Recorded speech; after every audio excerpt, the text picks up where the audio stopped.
Hi, I'm Dr. Andrea Stover, licensed marriage and family therapist, and you're listening to the Modern Day Romantic Podcast. Hi, everyone, and welcome to today's episode. Today, I am very excited. I am going to do a little bit more of weaving in some psychological astrology theory and practice into the episode because I think it's a really important topic that we're going to discuss. So, we are going to talk about why our birth story matters. So, I first want to start off by saying that this can be a loaded topic to discuss because we can't live in a fairy tale world thinking that all births go according to plan. In fact, the act of giving birth and being born can be highly traumatic. So just wanted to name that right out of the gate. What I think is really, really interesting, I'm going to do a little lesson here. So in psychological astrology, the chart is a picture of the zodiac and where all the planets were at the exact moment of our birth. And the chart has a point called the ascendant or our rising sign. And this is determined exclusively based on the exact moment of our birth. So that's why it's really important we have an exact birth time if we're going to run a natal chart. So when we look at the ascendant in the birth chart, this sign on your rising sign, the sign on the horizon at the moment that you were born, okay, in the sky. So this symbolizes many, many things. One of the things it symbolizes is our approach to new beginnings. And what is birth? It's a new beginning. It's the beginning of our life outside of our mother's womb. So it can be really interesting to just know your rising sign and do a little research and say, okay, how does this kind of translate psychologically? Is this how I approach new things, new beginnings, how others perceive us oftentimes too, like that first moment that we appear onto the scene, that's the ascendant. So it's very visible to others as well as kind of instinctually the way we are driven to take action or, like I said, start new beginnings or begin new things in our lives. So why our birth story matters. We're going to do a little hopping around here. There's so much that goes into creating a new life. Obviously, it has to involve the DNA of two people. I'm not going to say it has to involve the act of sexual union because we know that there are other scientific modes and methods and ways that we can create new life. But there is still the necessity of having two individuals, two people's DNA link together to become the new human, the new one. So what's really, really nuanced here is that everyone has a birth story that starts long before the moment they took their first breath. And psychologically speaking, it can get really complicated because parents or the parents of that child, they have their own stories. They're in their own process, in their own life, in their own journeys. So if we really think about that, I think it can open the door to a lot of empathy, compassion, curiosity around, for example, was I planned? Was I a surprise? Was I wanted? Was I the result of years and years and years of my parents trying but not being able to have a child? Was I their first time trying, there I was, I don't know. There's just so many different ways these stories can unfold. And then we factor in adoption and it gets even more nuanced, right? So, okay, we've got that part of our story. And then, through adoption and who we identify as our parents in our life, that I think that can kind of lead to this double experience there. So all of this, and it would take a consultation with an astrologer to really unpack this, but this can be a part of what's in a natal chart. And I think it's really important when we talk about birth, and if we're going all the way to conception, beginning, starting at conception and working our way forward, that we're aware that it's not just about us. We come from others. And what those others are going through are innately woven into the fabric of our own life story, of our journey, and especially the beginning of our life. Okay, so as time, those 9, 10 months go by, there we are, we're growing, developing. And this is, I think, fairly common knowledge, what I'm saying, in that the baby that's the fetus that's developing is very much influenced by the environment of what the mother has going on, but also what's going on in the world too. So it's the mother's experience of what's going on in the world, but I think there can even be larger influences than simply the mother's subjective experience. We know, for example, that infants respond to the sound of the other parent's voice, oftentimes the father. So they can start to have an awareness and understanding, and even like a bond or an attachment in some sense. So there's an intelligence that is developing, that's unfolding. And what's going on, in relation to the knowledge that we're coming into the world, and how does, let's say our mother is 14 when she becomes pregnant.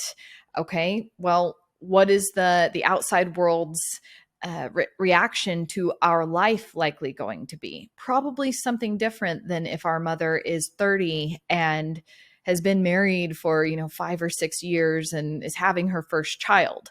So again, we just kind of we're layering here about, there's a lot of different ways these stories, and like really not just about our birth, but our life, who we are, these foundational imprints. Okay, so we keep going, and now it's time to be born. And research is showing that a great number of parents are choosing cesarean now for lots of different reasons. One being that they believe that it decreases the risk of pregnancy, because it's a high risk event, to give birth and to be born. So the thing that I think is very interesting astrologically there is the birth time then is determined by someone other than the baby. And, I've done a lot of reading and research on this, and I've really found it and done charts on people that have been born cesarean. And I don't think that people feel like they're living the wrong chart, because, they would have preferred to come, a few days later than when they were scheduled, the cesarean was scheduled or anything. It's almost like we have to have faith and trust that when we come is when we're meant to come. But I do think it's very interesting because with the number of cesareans happening, they're happening more during the day. There's a lot of daytime births occurring. And what this means astrologically is that the sun sign, is going to be above the horizon somewhere, because it's daytime, as opposed to below on the chart. And this, personality wise, can have an influence in just typology and the ways that we experience ourselves to be. So I don't know how to put that in more simplistic language, because I don't think we can do a lot of interpretations there, but it's just something to ponder. All right, so it's time to be born. Now, if our birth goes according to plan, I think, which I don't know what births, how many go according to plan. I really don't know. But I think there's a lot of things that can be interesting to consider around your own psychology, around your birth story. So, were you early? Did you come really early? Were you in the NICU for a while? What was your first experience of breathing and being alive? Did you come late? Were you right on time? Did you get stuck coming out? Were you flipped and was it difficult? Was the cord wrapped around your neck? All these different things. It's really, really interesting because somehow or another, these things carry forward in our life and show up in a lot of times in the ways that we approach new beginnings, a new life within our life. So for example, let's say you did get stuck kind of coming out. Well, then maybe you find that when I go to start something new, I tend to just kind of get frozen, or I can't quite take action right away. Something blocks me, something holds me up. I can't quite, give birth to what it is that I'm trying to create or do or be in the world. Maybe you came really early and you're just one of those like early on the scene type people and way ahead of everyone else. And maybe you're picking up on trends earlier, or it's like, I'm just always a little too early to the party. I get there and maybe I get it going, or maybe, there's chaos around it because maybe it wasn't planned or your arrival wasn't expected right then and there. And so, how does that translate to new beginnings for you? Maybe there's a story around what your mother went through. Was her labor quick and easy? And how does that translate to kind of the meaning or the feeling or the quality of connection she feels? And please don't like overly interpret what I'm saying there. What I'm saying is, wow, that was like really, really quick, or like as pain-free as it could be. And here I am, and here's my new baby. And oh my gosh, compared to laboring for 28, 30, 35, 48 hours, these are very different ways that we likely will be received simply because of the energy spent on trying to birth us and bring us into the world. So these are just really, really interesting things to think about, in my opinion.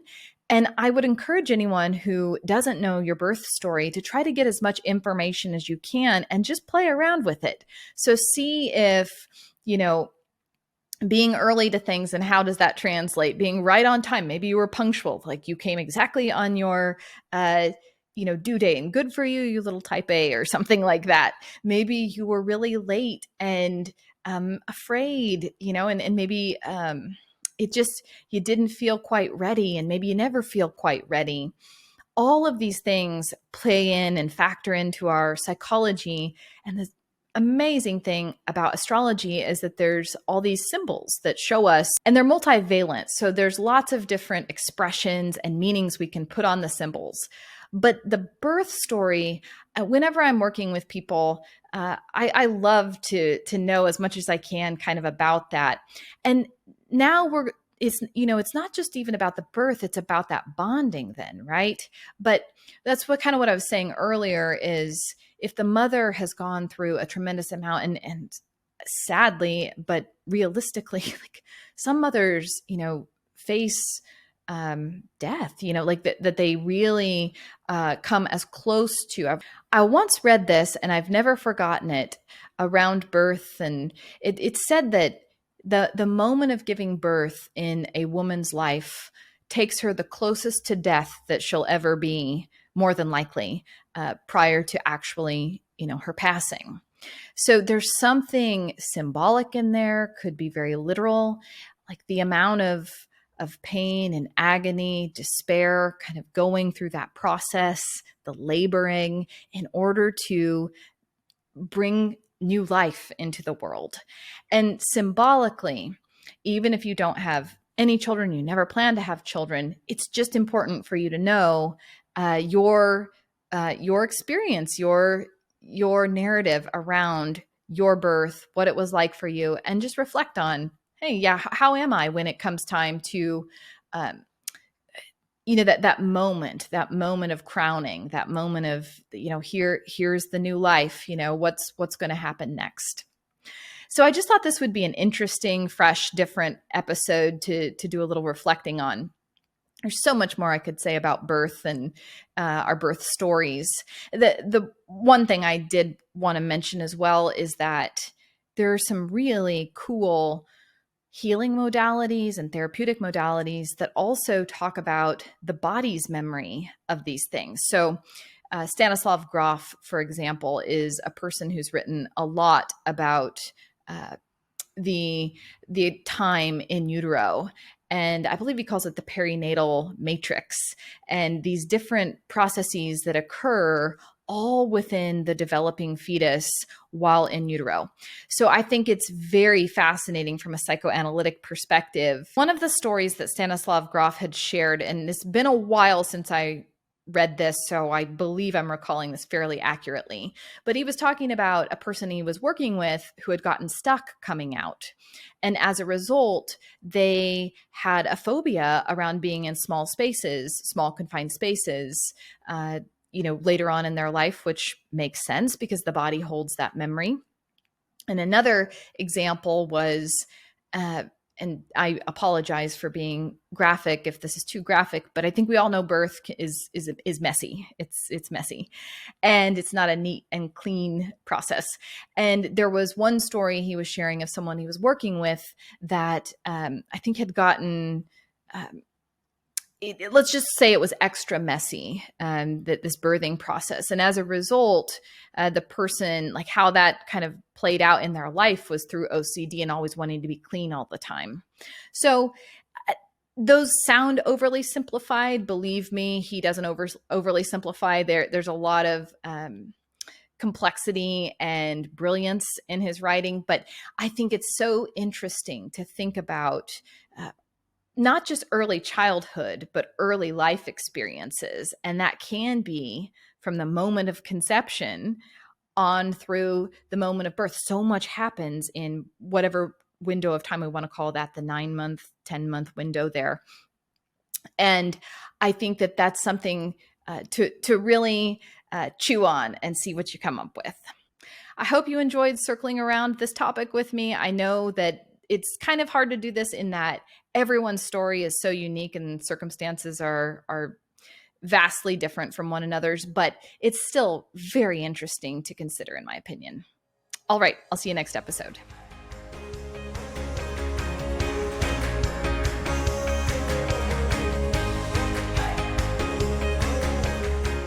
Thanks so much for tuning in to today's episode. If you're interested in learning about ways to work with me, head over to my website, themoderndayromantic.com. From there, you'll be able to contact me and learn a bit more about the customized intensives and retreats I offer both individuals and couples. You'll also be able to support future podcast production via Patreon. There are several membership levels to choose from, including the Beating Hearts Club, which gives you access to exclusive content every month. Thanks so much for your support, and I'll see you next episode.